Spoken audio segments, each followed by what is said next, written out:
আসলে কি হয়েছিল সেদিন, কি হয়েছিল যার কারণে রবীন্দ্র জাদেজা ও ওয়াশিংটন সুন্দর ইংল্যান্ড দলের অধিনায়ক বেন স্টোকসের সাথে হাত মেলায়নি?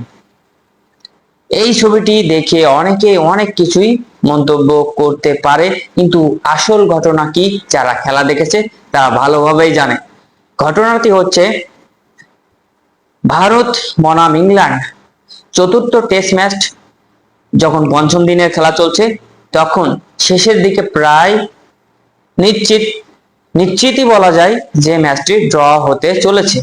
তখন আর কোনো ম্যাচের কোনো ভবিষ্যৎ নেই যে ইংল্যান্ড সেখান থেকে জিতবে। সেই ক্ষেত্রে ম্যাচের 1.5 ঘন্টা আগেই ইংল্যান্ডের ক্যাপ্টেন বেন স্টোকস চাচ্ছিল যে ম্যাচটি এখানে শেষ করে দিতে, কিন্তু ওই মুহূর্তে 90+ রানে ব্যাট করছিল রবীন্দ্র জাদেজা, অন্যদিকে ওয়াশিংটন সুন্দর 80+।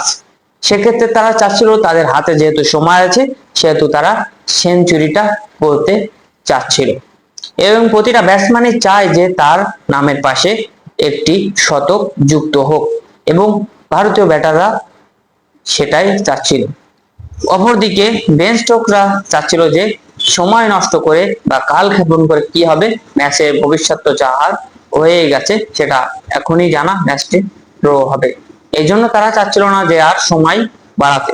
এই জন্য বেন স্টোকস যখন রবীন্দ্র জাদেজার সেঞ্চুরি হয়ে যায়, তখন হ্যারি ব্রুক বল করছিল, সে হাত বাড়িয়ে দিয়েছিল ওয়াশিংটন সুন্দরের দিকে, কিন্তু সে সেটাকে পাত্তাই দেয়নি। সে সেটাকে ইগনোর করে সামনে চলে যায় তার সতীর্থ খেলোয়াড় রবীন্দ্র জাদেজার কাছে হাত মেলাতে। অপরদিকে বেন স্টোকস যখন এগিয়ে আসে, তখনও তারা সেটাকে ইগনোর করে। তারা বলে এখনো ওয়াশিংটন সুন্দরের সেঞ্চুরি করা বাকি।